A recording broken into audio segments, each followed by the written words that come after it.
Hello everyone. बेटा एक बहुत इंपॉर्टेंट सेशन बोल लो, इन्फॉर्मेशन बोल लो। और नॉर्मली मैं इस तरह की बातों पर नहीं बोलता हूं, क्योंकि जब तक मुझे क्लियरिटी नहीं होती मैं बात नहीं करता हूं। तो मैं आपसे दो तीन बातें बताऊंगा, पर मैं सेशन एंड होते होते तक आपको क्लियरिटी दे दूंगा कि एग्जैक्टली आपको क्या वेट करना है और क्या करना चाहिए। ठीक है, ये क्लियरिटी मैं दे दूंगा। पर मैं यहां पर यह भी बोलना चाहूंगा बेटा कि हम आपको मतलब गलत चीजों का कभी सपोर्ट नहीं करते। कि अगर कोई कोई पेपर में गड़बड़ी हुई है, हम उसके कभी सपोर्ट में नहीं है। हम बैचेस जैसे ड्रॉपर का बैच, मंथन बैच हम लेकर आए हैं। ये उन बच्चों के लिए भी तो हो सकता है जिसने लास्ट ईयर अच्छे से प्रिपरेशन ना करी हो, या जिसको ऐसा हो कि यार एक महीने में नहीं होगा तो यहां से पढ़ के हो जाएगा। तो हम उनके लिए लाए हैं, या जो जिनको लग रहा है कि नहीं अब पढ़ते हमें मार्क्स लाना, उनके लिए लाए हैं। आपको बेटा इस बात से नहीं ऑफेंड होना चाहिए कि यार सर सपोर्ट नहीं कर रहे। बेटा सर आपको सपोर्ट कर रहे हैं, गलत चीजों का कभी सपोर्ट नहीं करते। और मैं क्लियरली आपको बता दूंगा कि यार ये जो चीजें हैं, ये सिचुएशन क्या है। मैं आपको एक बार क्लियरली बताता हूं। देखो, एक नोटिफिकेशन 5 मई को था, जिसमें एनटीए ने क्लियरली बोला कि भाई एग्जाम हम एकदम फेयर तरीके से कराते हैं, ये हमारा कमिटमेंट है। ठीक है, क्या हुआ, 5 मई की इवनिंग को कुछ वीडियोस थे इंस्टाग्राम के, वो सर्कुलेट किए। और उसमें बेटा एग्जैक्टली क्या था कि यार उस वीडियो में जो था ना, उस वीडियो में ये था कि कुछ लग रहा था पेपर ऐसे बाहर आ गया। तो एनटीए ने 6 मई को बहुत एक्टिव होकर एक नोटिफिकेशन डाला कि यार देखो सोशल मीडिया में ऐसा सर्कुलेट हुआ है, पर सवाई माधोपुर में कुछ पेपर बाहर आया था और वो एग्जाम से बीच में कभी आ गया था, वो फोर्सफुली हुआ था, पर एग्जाम से पहले पेपर लीक नहीं हुआ। अब क्या हुआ है बेटा, 2012 कह रहा हूं मैं, 12 मई को मतलब कल एक नोटिफिकेशन ऐसे है, जिसमें नोटिफिकेशन एक न्यूज है टाइम्स ऑफ इंडिया की, तो मैं इसको ऑथेंटिक मान रहा हूं, तो मैंने आपको बताया। इसमें उन्होंने बोला है कि कुछ एस्पिरेंट्स को एक दिन पहले पेपर देके याद कराया गया। तो क्या हम इसे लीक मानेंगे या नहीं मानेंगे, ये एनटीए डिसाइड करेगा, मैं नहीं हूं इसमें डिसाइड करने के लिए। अगर वो कहते हैं कि नहीं 2 से 5 के पहले पेपर बाहर नहीं आया, हम लीक नहीं मानेंगे, तो आप ये देख सकते हो। तो क्या ये लीक है, ये एनटीए डिसाइड करेगा, पहला पॉइंट है। हाँ, अगर ऐसा हुआ है तो हम इस चीज के सपोर्ट में नहीं है, ना हम इस चीज का सपोर्ट करते हैं कि इस तरह की कोई प्रैक्टिस होनी चाहिए। यस, ठीक है। ऐसी बहुत सारी कटिंग्स मुझे बहुत सारे बच्चों ने भेजी है, जिसमें उन्होंने न्यूज़पेपर में बेटा मतलब बिहार में खासकर सर्कुलेट हुआ है कि किस तरीके से, है ना, किस तरीके से ये चीजें मतलब हुई थी। ठीक है, परीक्षा से पहले ही प्रश्न पत्र दिए गए, ये सारी चीजें। तो ऐसे बहुत सारे न्यूज़पेपर की कटिंग्स आपके आसपास होगी। अब सिचुएशन क्या है, 6 मई को एक नोटिफिकेशन आया था, अभी एनटीए ने कोई कमेंट या कोई भी चीज इस बात में नोटिफिकेशन नहीं दिया है। तो हमें वेट करना चाहिए कि क्या कोई एनटीए क्लियरिटी देगा इस बात को लेके कि क्या एग्जाम लीक हुआ है या नहीं हुआ है। इस बात की क्लियरिटी सिर्फ एनटीए के नोटिफिकेशन से आएगी। तो आपको परेशान इसमें मतलब हो सकता है आप सोच रहे हो कि यार एग्जाम हो सकता है दोबारा हो जाए या हो सकता है ना हो, ये सिर्फ एनटीए डिसाइड करेगा। हम क्या करें अभी, हम ये कर सकते हैं बेटा, हमारे पास जो स्कोर आ गया है उससे आगे की प्लानिंग स्टार्ट कर दे। इन केस अगर दोबारा होता है तो हम दे सकते हैं, नहीं होता है तो हम इसी चीज को कंटिन्यू करेंगे, ये मेरा सजेशन है। आप में से बहुत सारे बच्चों ने मतलब मैसेज के थ्रू सर सपोर्ट करिए सपोर्ट करिए, आप लोग बैच को लेकर ज्यादा आगे बढ़ रहे हैं, हमें सपोर्ट नहीं कर रहे। होता क्या है बेटा, जो बच्चा, ये बुरा नहीं मानने की, जो बच्चा सिलेक्ट होता है वो चाहता है कि नीट ना हो दोबारा। और जिस बच्चे के मार्क्स कम आए हैं, और उनमें कुछ बच्चे ऐसे हैं जिनको पता है इस साल नहीं होगा, दोबारा भी हो जाए, जिनके कम आए हैं वो चाह रहे हैं कि दोबारा हो जाए, मैं एक बार फिर से दे लूं। ठीक है, ऐसा ऐसा एक जनरल सेंटिमेंट है। पॉइंट ये है बेटा, दोनों के साथ अनफेयर है। यस, अगर दोबारा होगा तो उनके साथ भी अनफेयर है जिनका भाई स्कोर आ गया अब तो, और उनके साथ भी मतलब अगर नहीं हुआ दोबारा तो उनके साथ अनफेयर है कि अगर कुछ बच्चों को पहले पेपर मिल गया था। ठीक है, तो ये डिसीजन गवर्नमेंट, कोर्ट और एनटीए मिलकर डिसाइड कर लेंगे कि एग्जाम कराना है नहीं कराना। हम इस चीज के बिल्कुल सपोर्ट में हैं कि अगर बच्चों के साथ कुछ अनफेयर हुआ है तो उन्हें चांस मिलना चाहिए, हम इस बात के बिल्कुल सपोर्ट में हैं। और इसके कई तरीके हो सकते हैं, जैसे 2015-16 में 2 बार पेपर हुआ था, पर जब जो दूसरा पेपर हुआ था शायद 16 में था या 15 में, कि उसमें ये चांस था कि आप दो या ना दो, ऐसा कुछ करना चाहें, पर उसमें वो बच्चा नहीं देगा जिसको भाई बाहर पेपर मिल गया था, तो ये भी एक ऑप्शन है। तो हम एग्जैक्टली क्या चाह रहे हैं कि यार बच्चों के साथ कुछ गलत ना हो, एनटीए अपने नोटिफिकेशन के थ्रू इस बात को क्लियर कर दे, क्योंकि क्लाउड तब तक बना रहेगा जब तक एनटीए कुछ क्लियर नहीं करेगा, जो मैं समझ पा रहा हूं। ठीक है, दूसरी चीज क्या है बेटा, एज अ स्टूडेंट आपको इन चीजों पे ज्यादा इंटरेस्ट ना लेकर, क्योंकि क्या होगा बच्चे, मैं ये मानता हूं कि अगर आपकी तैयारी अच्छी है तो आपका स्कोर आ रहा था, अगर तैयारी कम है तो शायद नहीं आ रहा था, और आप वेट भी कर रहे हो, अगर आप ईमानदार रहोगे तो आप वेट कर रहे हो कि शायद इसी में ही मिल जाए दोबारा से मौका, तो आप देख लो, अगर तैयारी होगी तो मौका मतलब अगले साल भी है, और अगर 1 महीने के अंदर दोगे तो भी है, मतलब दोनों है।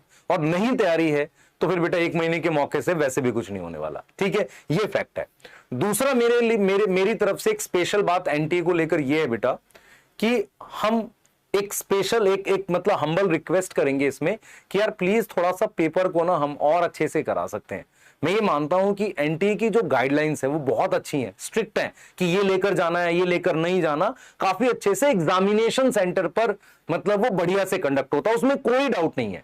लेकिन उससे पहले अगर कुछ गड़बड़ हो जाती है तो उसे उनको देखना पड़ेगा। दूसरी चीज क्या है बेटा, लास्ट ईयर जो हमने रिस्पांस देखा है एनटीए की तरफ से कि यार उन्होंने बीच बीच में नोटिफिकेशन डालकर सिलेबस को बताया, पर बहुत क्लियरली नहीं बताया। मतलब हम ये चीज बड़ा अजीब लगता है कि एक बहुत बड़ा एग्जाम जिसमें कुछ कुछ क्वेश्चन कभी कभी गलत भी मिल जाते हैं हमें, एक बहुत बड़ा एग्जाम जिसमें क्लियर नोटिफिकेशन नहीं आता कि ये सिलेबस है एग्जैक्टली और ये नहीं है, और एक बहुत बड़ा एग्जाम जिसमें डेट्स को लेकर क्लियरिटी नहीं आती, ऐसा नहीं होना चाहिए। तो हमारी तरफ से मतलब हमारी टीम की तरफ से, या मैं बोलूंगा मेरी तरफ से एक हम्बल रिक्वेस्ट है एनटीए को, प्लीज क्लियर रखें सिलेबस को लेकर, एग्जाम डेट्स को लेकर, और अगर इस तरह की कुछ चीजें आती हैं तो प्लीज नोटिफाई करके बच्चों को बता दे ताकि वो आगे अपना डिसीजन ले सके। क्लियर है? आप मेरे से पूछोगे बेटा मैं कौन हूं डिसीजन लेने वाला इस चीज में, मैं कोई नहीं हूं इसमें, तो मैं कुछ बोल ही नहीं सकता क्योंकि मैं कोई डिसीजन मेकर थोड़ी नहीं हूं। ये गवर्नमेंट कोर्ट एनटीए डिसाइड करेंगे, हम सिर्फ आपको इन्फॉर्म कर सकते हैं करंट सिचुएशन ये है। तो आपको क्या करना है, अपनी प्लानिंग करो, मार्क्स कम है तो देखो दोबारा करना है नहीं करना है, मार्क्स ठीक आ गए तो अपना रिलैक्स करो, काउंसलिंग का वेट करो, ये आपको करना चाहिए, ठीक है। बहुत ज्यादा इसमें मतलब उससे फायदा नहीं होगा क्योंकि एक बेटा लॉ अपना रूट खुद लेगा, क्योंकि वो चीज अगर गई है कि कुछ लोग अरेस्ट हुए हैं फिर वो आगे जाकर केस फाइल होगा, वो चीजें उस तरीके से जाएंगी, ठीक है। पर मैं बार बार रिक्वेस्ट कर रहा हूं कि थोड़ा सा हमें रिस्पॉन्सिबल होना चाहिए इस चीज को लेके, क्योंकि आप देखो बच्चे अच्छी खासी फीस देते हैं, आप फीस देखोगे तो अगर आप कैलकुलेट करोगे 24 लाख बच्चे थे, 1700 फीस थी, उससे मल्टीप्लाई करोगे अच्छा खासा अमाउंट आ जाएगा। तो एक अच्छी खासी फीस हम एग्जाम के लिए दे रहे हैं, तो हमारा राइट है, और ये हमारा राइट है कि एग्जाम बिल्कुल फेयर होना चाहिए, ये बिल्कुल राइट है। मैं इन बातों का बिल्कुल सपोर्ट करता हूं। पर आप मेरे से पूछोगे नीट दोबारा होगा नहीं होगा, बेटा ये नोटिफिकेशन से ही आएगा, ये कोई नहीं बता सकता। मैं कितने भी एग्जाम में कटिंग्स लगा लूं उनसे कुछ नहीं होगा, सही है, ये क्लियर है। तो आपको करंट सिचुएशन के हिसाब से डिसाइड करना पड़ेगा। अभी ऐसा कोई नोटिफिकेशन नहीं है, आप सीधे पढ़ाई करिए अगर आपको लगता है नेक्स्ट ईयर के लिए जा रहे हैं, और अगर आपका स्कोर आ गया है तो रिलैक्स रहिए, आप अपना वेट करिए काउंसलिंग का, जैसा आपको ठीक लगे। क्लियर है? और हम अपना स्टैंड बिल्कुल क्लियर रखे हुए बेटा, मैं बिल्कुल बता देता हूं। अब बहुत सारे मैसेजेस हमारे पास उस तरह के भी हैं कि सर हम सिलेक्ट हो रहे हैं, हमारा स्कोर आ रहा है, और बहुत सारे स्पैमर के मैसेज भी हैं कि सर वो सिलेबस छूट गया था। ठीक है, मैं क्लियर बता देता हूं, न्यूट्रॉन पूरा कराया हमने, न्यूट्रॉन सीसी में 11th पूरी हो गई थी, 12th का कुछ पार्ट था, ऐप पर क्लासेस रोक दी गई, मैं क्लियर कर देता हूं। फिर हमने वाईटी पर जाकर उस सिलेबस को कराया। अब जो सिलेक्ट नहीं होता है वो कई बार क्या करता है, सामने वाले को ब्लेम करता है, पर हमने पूरा कंटेंट आपको पढ़ाया था, ये हमें पता है, ठीक है। दूसरी चीज क्या है बेटा, सिलेक्शन मेरे कराने के साथ साथ टेस्ट भी बहुत देने से होगा, तो कहीं ना कहीं आपको रियलिटी चेक चाहिए अपनी लाइफ का, ठीक है। तो मैं बार बार बोल रहा हूं, ये मैं उन बच्चों के लिए मैं खासकर बोल रहा हूं जो लोगों की बातों में रहते हैं कि यार ये हो गया वो हो गया, सर ने जितना पढ़ा रखा है या सर की टीम ने जितना पढ़ा रखा है वो सिलेक्शन के लिए मोर देन इनफ है। शोर मचाने से नहीं होगा, आपको पढ़ना पड़ेगा। और मैं बार बार वही चीज रिपीट करता रहा हूं, वही लेक्चर वही वीडियो सॉल्यूशन, कुछ इस बार अलग सोचना पड़ेगा आपके लिए। जैसा हमने क्या किया, हमने गए बच्चों से मिले ना, तो प्रॉब्लम वही है कि बायो में आए 300 पर आए 1 घंटा 15 मिनट में, फिजिक्स में पार्ट पेपर मुश्किल था, नहीं बन रहा था, केमिस्ट्री में, अब इसमें मैं किसी को वो नहीं कर रहा हूं, नहीं बना बहुत सारे बच्चों का, आप कमेंट में बता सकते हो ये प्रॉब्लम हुई। तो कहीं ना कहीं इसको सॉल्व कैसे करना है इसका रास्ता हम निकाल रहे हैं, और हम हमेशा लीडर रहे हैं इस बात में कि सही डायरेक्शन देने में। जैसे जो लास्ट टाइम रिकॉल वाला था वो सही डायरेक्शन देने के लिए था, फिजिकल केमिस्ट्री की एनसीईआरटी वो सही डायरेक्शन देने के लिए था। तो क्लियर रहिए, न्यूज मैंने आपको प्रॉपर बता दी है, और न्यूज बताने का मतलब नहीं था बेटा मैं सपोर्ट कर रहा हूं आप लोगों को कि यार गलत नहीं होना चाहिए, पर ये डिसीजन बेटा टीचर्स के हाथ में नहीं है। हम आवाज उठा सकते हैं और हम बोल सकते हैं औरों को भी, क्योंकि मैं ये देख रहा हूं, मैंने ये सेशन लिया है, हो सकता है मुझे देख के और लोग भी लें, मैं क्रेडिट के लिए नहीं बोल रहा हूं, अच्छा है वो करें। इन द एंड अगर 2-3 चीजें सॉर्ट हो जाती हैं, पहला एनटीए की तरफ से नोटिफिकेशन थोड़ा टाइम पे आने चाहिए, पहला तो ये होना चाहिए। दूसरा, वो सिलेबस को एकदम क्लियरली डिफाइन कर दें बच्चों के लिए।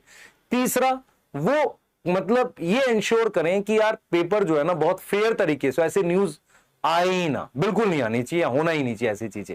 और फोर्थ मैं बोलूंगा, अगर पॉसिबल है, अगर पेन पेपर मोड में सिंगल डे एग्जाम से चीजें मैनेज नहीं हो रही हैं, तो इसको फिर हमें ऑनलाइन शिफ्ट करना चाहिए। भले मल्टीपल पेपर्स हो, वहां पर क्या रहेगा, एक डिबेट हमेशा रहेगा लेवल को लेके, पर मल्टीपल पेपर करा के, पर अगर फेयर हो जाए जिसमें कोई चांस ना हो 1% भी लीक होने का, तो जाना चाहिए। मतलब मेरा ये मानना है, क्योंकि हम बदल रहे हैं समय के साथ, हम और ज्यादा ऑनलाइन चीजों को टेक्नोलॉजी वाइज कर रहे हैं, तो हमें ये करना चाहिए। ठीक है बेटा, तो चलिए मिलते हैं नेक्स्ट सेशन में, बात करेंगे। अगर आपकी कोई डाउट्स हैं आप पूछ लो, मैं बिल्कुल क्लियर हूं जो मैंने बात बताई है। ठीक है बेटा, बाय।